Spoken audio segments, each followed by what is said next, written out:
Hi everyone, this is me Shreeyam and welcome back to my YouTube channel. तो आज हम कर रहे हैं रिकॉर्ड अपनी class 12th English grammar portion का topic which is letter to editor. And ये आपके बोर्ड एग्ज़ाम में एक स्कोरिंग पार्ट है, जैसे कि अदर आपके टॉपिक्स हैं उसी तरह से। तो चलो देखते हैं क्या है इसमें। लेटर टू एडिटर, सबसे पहले मतलब जान लेते हैं, मतलब लेटर टू एडिटर होता क्या है। Letter to editor is a formal letter written to express views, public issues, raise public issues, suggest solution. देखो, लेटर टू एडिटर क्या होता है, एक तरह का आपका फॉर्मल लेटर होता है जिसमें आप क्या करते हो, अपने जो भी व्यूज़ है उसको एक्सप्रेस करते हो, अपने व्यूज़ को बताते हो।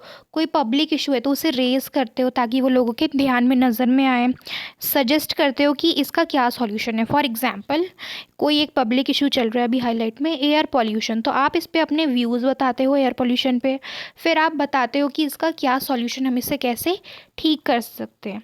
तो वही होता है एक तरह का लेटर टू एडिटर, जिसमें हम किसी एडिटर को, किसी न्यूज़ चैनल को हम वो लेटर लिखते हैं ताकि वो इशू जो हम रेज़ कर रहे हैं वो सॉल्व हो जाए। अब आगे देखते हैं, सीबीएसई के हिसाब से आपके जो मार्क्स डिस्ट्रीब्यूशन है वो क्या है। देखो, लेटर टू एडिटर आपका एग्ज़ाम में टोटल 5 मार्क्स का आएगा। सबसे पहला 1 नंबर है आपके फॉर्मेट के, यानी आपका फॉर्मेट क्या है। फॉर्मेट में एड्रेस आ गया, सेंडर का, डेट, एडिटर का एड्रेस, सब्जेक्ट, सैल्यूटेशन, क्लोजिंग, ये सारा आपका आ जाता है फॉर्मेट में। देन आप उसमें जो कंटेंट लिखते हो, टॉपिक जो आपको गिवन है उसके हिसाब से देखते हैं कि आपकी जो भी टॉपिक दिया उसके हिसाब से आपको क्लैरिटी ऑफ आइडियाज़ है कि नहीं।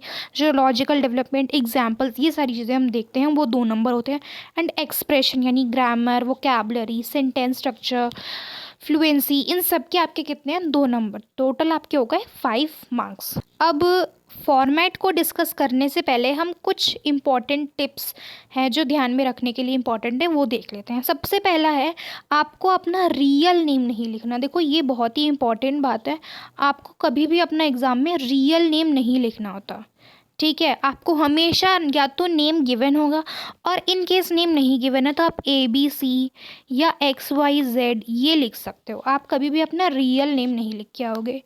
देन यूज़ फॉर्मल टोन, आपको ऐसे नहीं लिखना हे दिस इज़ मी वॉट, ऐसे आपको नहीं लिखना। आपको हमेशा फॉर्मल जो एग्ज़ाम में टोन यूज़ होती है वही यूज़ करना है। देन नेक्स्ट है very very very important, word limit.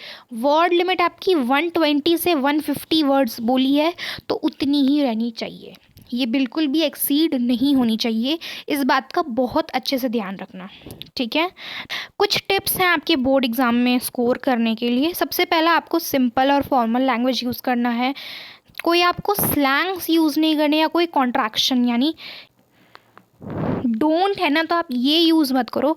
इसके बजाय आप पूरा लिखो डू नॉट, ठीक है। सेम, कांट है तो आप इसके बजाय पूरा लिखो कैन नॉट, ठीक है। आपको कुछ ऐसे, ये सारे जो वर्ड्स हैं ये आपको ऐसे यूज़ नहीं करने।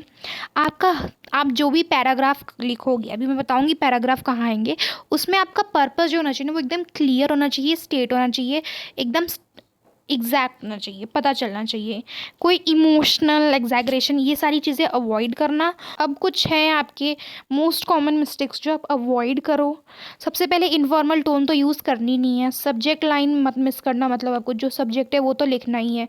राइटिंग ऐसे इंस्टेड ऑफ लेटर, हाँ जी, कई बच्चे क्या करते हैं, लेटर होता है 120 से 150 वर्ड का, उसमें आपको बॉडी में थोड़ा सा ही लिखना होता है। अब आप लंबा लंबा लंबा लंबा उसकी बॉडी लिख रहे हो तो वो नहीं चलेगा। कोई सजेशन और सॉल्यूशन नहीं देना। ऑब्वियसली आप जो इशू रेज कर रहे हो, सबसे पहली बात, जो आप इशू रेज कर रहे हो उसका आपको सॉल्यूशन देना ही होगा, ये ध्यान रखना। नेक्स्ट है 10 on 10 स्कोरिंग फॉर्मूला। अगर आप ये सारी चीज़ें फॉलो कर रहे हो, यानी आप इंट्रो भी अच्छे से दे रहे हो, प्रॉब्लम भी बता रहे हो, उसका इफेक्ट भी बता रहे हो और उसका सॉल्यूशन भी बता रहे हो, और एग्जाम में फॉर्मल टोन यूज़ कर रहे हो, तो ये सारी चीज़ें अगर आप फुलफिल कर रहे हो तो आपका ऑब्वियसली 5 आउट ऑफ 5 आने के चांस हैं, ठीक है। तो चलो आगे बढ़ते हैं। ये रहा आपका पूरा फॉर्मेट, एक बार पूरा लुक देख लो। स्क्रीनशॉट लेना है तो आप ले सकते हो। डन, चलो आओ डिस्कस करते हैं एक एक पॉइंट। तो फॉर्मेट में सबसे पहले आता है सेंडर्स एड्रेस। सेंडर्स एड्रेस यानी आप सबसे पहले आप क्या लिखोगे लेटर टू एडिटर में? अपना खुद का एड्रेस, खुद का एड्रेस जो क्वेश्चन में गिवन हो। अच्छा, अब काफ़ी सारे केसेस होते हैं जिसमें आपका एड्रेस नहीं गिवन हो, डायरेक्ट ऐसे बोला हो, यू आर मोहन और Mohini, write a letter to editor on this topic. ठीक है, नहीं गिवन है, तो इन केसेस में क्या करें? तो इस केसेस में आप क्या कर सकते हो, आप क्या लिख सकते हो उसके बजाय? Examination hall. जब भी आपका एड्रेस नहीं गिवन हो क्वेश्चन पेपर में, तो आप उसके बजाय क्या लिखोगे? Examination hall.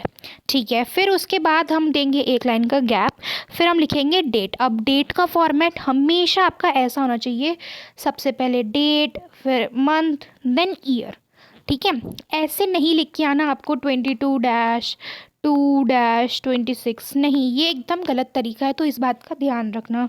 अब आगे देखते हैं, इसके बाद हो गया आपको फिर डेट लिखने के बाद एक लाइन का गैप देना है, उसके बाद आप लिखोगे द एडिटर।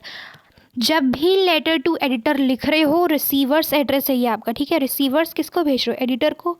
तो आपको यहाँ पे क्या लिखना है? The editor. हमेशा स्टार्टिंग करनी है द एडिटर से। जैसे आप जॉब एप्लीकेशन का लेटर लिखते हो तो सबसे पहले क्या लिखते हो? The HR। तो वैसे ही आपको यहाँ पे हमेशा लिखना है द एडिटर, फिर नेम ऑफ द न्यूज़पेपर, जो भी न्यूज़पेपर का नाम आपके क्वेश्चन में गिवन हो। नहीं गिवन हो तो आप ABC भी लिख सकते हो उसके बजाय, इन केस गिवन नहीं है तो आप उसके बजाय ABC भी लिख सकते हो।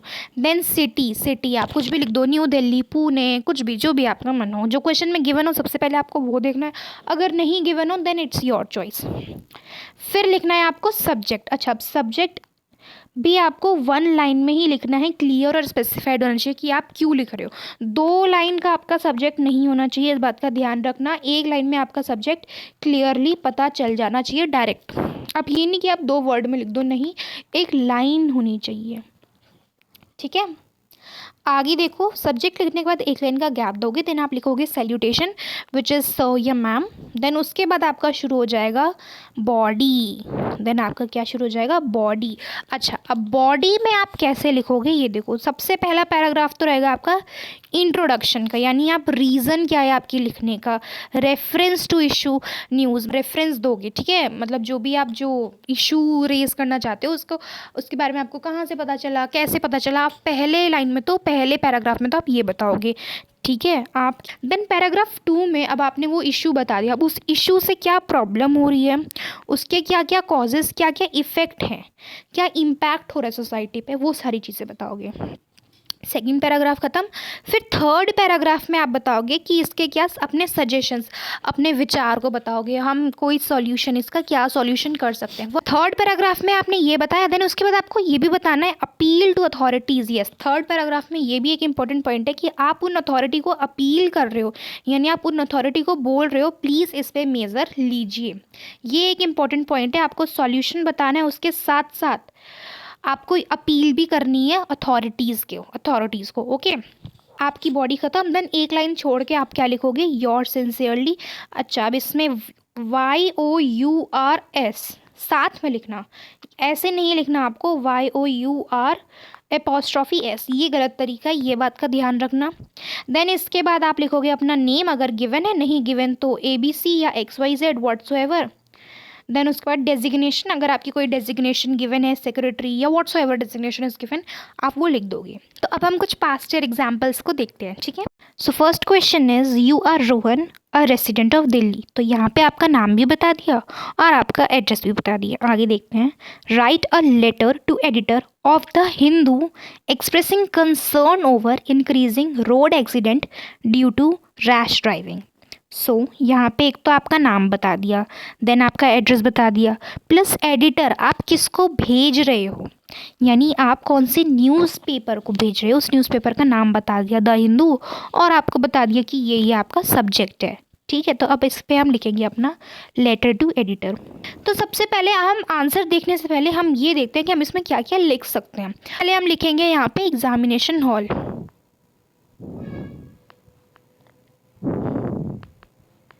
देन इसके बाद हमने क्या लिख दिया? दिल्ली।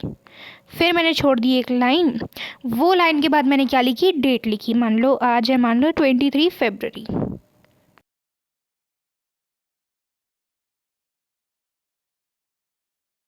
डेट लिख दी, फिर मैंने एक लाइन जोड़ी, फिर मैंने लिखा रिसीवर का एड्रेस। रिसीवर के एड्रेस में याद कर लो या रट लो, जो भी आपको लगे, द एडिटर आपको सबसे पहले लिखना है। फिर आपको न्यूज़पेपर का नाम दिया है, क्या दिया था न्यूज़पेपर का नाम, यहाँ पे देखो द हिंदू, वो हम यहाँ पे लिख देंगे।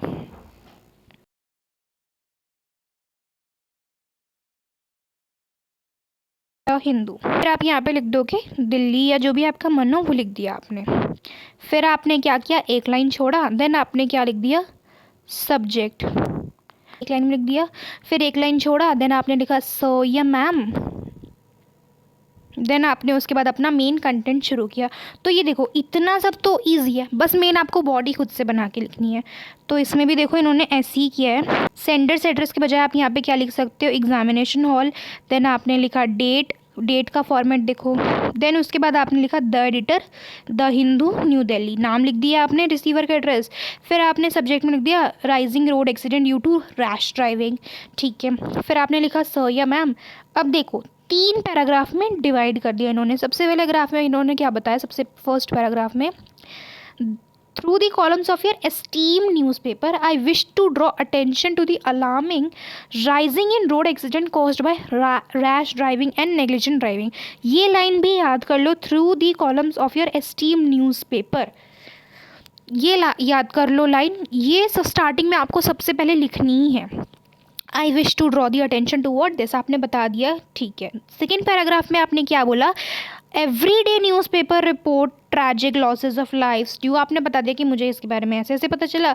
यंग ड्राइवर ऑफ जनरली क्या करते हैं, रैश ड्राइविंग करते हैं, ये सारी चीज़ें आपने बता दी।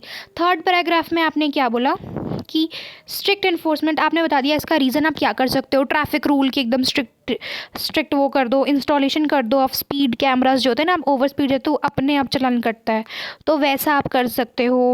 अवेयरनेस कैंपेन वगैरह कर सकते हो। रोड सेफ्टी के लिए एजुकेशन बहुत ज़रूरी है स्कूल्स में देने के लिए, राइट, क्योंकि जो 11th-12th के बच्चे होते हैं वो ये बहुत ज़्यादा करते हैं, होता है इस एज में। I hope concerned authorities will take immediate steps to curb this means, तो आपने लास्ट में ये लाइन बता दी कि आई होप कि ये आप जो भी अथॉरिटीज़ है वो इस पर जल्दी से जल्दी स्टेप्स लेंगी, ये लाइन लिख दी। देन उसके बाद लास्ट में आपने क्या किया, योर सिंसियरली और अपना नाम, ईजी।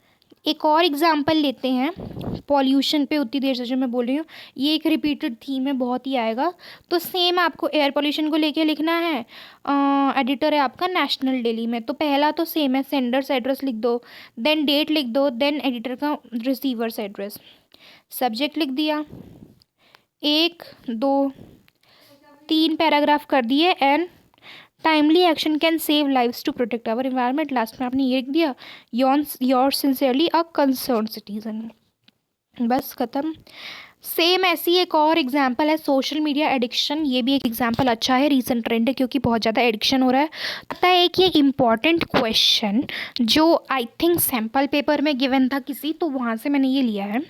सबसे पहला ये आपका टॉपिक है फाइनेंशियल लिटरेसी फॉर चिल्ड्रन के ऊपर, ये आपका एडिटर के लिए लेटर है, ठीक है। तो यहाँ पे गिवन है एड्रेस, मान लो अगर एड्रेस नहीं भी गिवन तो आप क्या लिखोगे, एग्जामिनेशन हॉल, देन यहाँ पे आपने लिखी डेट, डेट का फॉर्मेट वही, देन उसके बाद आपको लिखना है द एडिटर और लोकल डेली न्यूज़पेपर का नाम गिवन है, एंड देन उनका एड्रेस।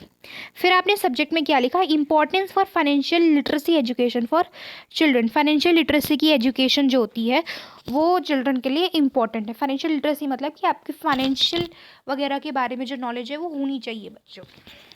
तो आपने फिर यहाँ पे लिखा सैल्यूटेशन सर या मैम, देन आपने सबसे पहले वाले में बताया I wish to draw attention to growing needs for financial literacy for children in today's fast paced world, understanding money management is essential life skill.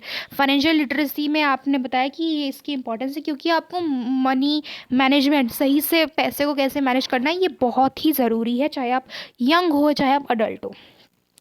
Second paragraph में आपने क्या बताया, learning financial concept young age में जो help करते हैं children को develop करने के लिए उनकी सेविंग हैबिट, मेक करते हैं inform decision, become financially independent बन सकते हैं adult, right. Skill learn during childhood having a lasting impact on young minds, आप बचपन से जो चीज़ सीखोगे वो बड़े होते तक करते रहोगे, तो वही चीज़ इसमें बताई है। देन इसके बाद सेकेंड पैराग्राफ खत्म। देन थर्ड पैराग्राफ में क्या बोला है, awareness among parents can be increase through schools. आप बता रहे हो कि कैसे इसके बारे में अवेयरनेस बढ़ सकती है, स्कूल्स वर्कशॉप कराओ या कम्युनिटी प्रोग्राम्स करवाओ या डिजिटल कैंपेन कराओ, राइट। आप फाइनेंशियल एजुकेशन को इंट्रोड्यूस करो as a part of school curriculum में, जो फ्यूचर जनरेशन को एम्पावर करेगा अपने फाइनेंसेस को अच्छे से हैंडल करने में। देन लास्ट में आपने क्या लिखा, timely action is in this direction will ensure financial awareness and confidence. आपने बता दिया कि इसका ऐसा इफेक्ट है। खत्म। देन आपने क्या लिखा, योर सिंसियरली, जो भी आपका नाम गिवन हो वो नाम, और डेजिग्नेशन गिवन थी तो इन्होंने क्या लिख दिया डेजिग्नेशन में, काउंसलर। कि कुछ पास्ट ईयर रिपीटेड थीम्स हैं, मे बी इंपॉर्टेंट हो, आप जस्ट देख लो। सो ये 2 क्वेश्चन हैं जो आप अपने घर पे बैठ के प्रैक्टिस कर सकते हो। That's all.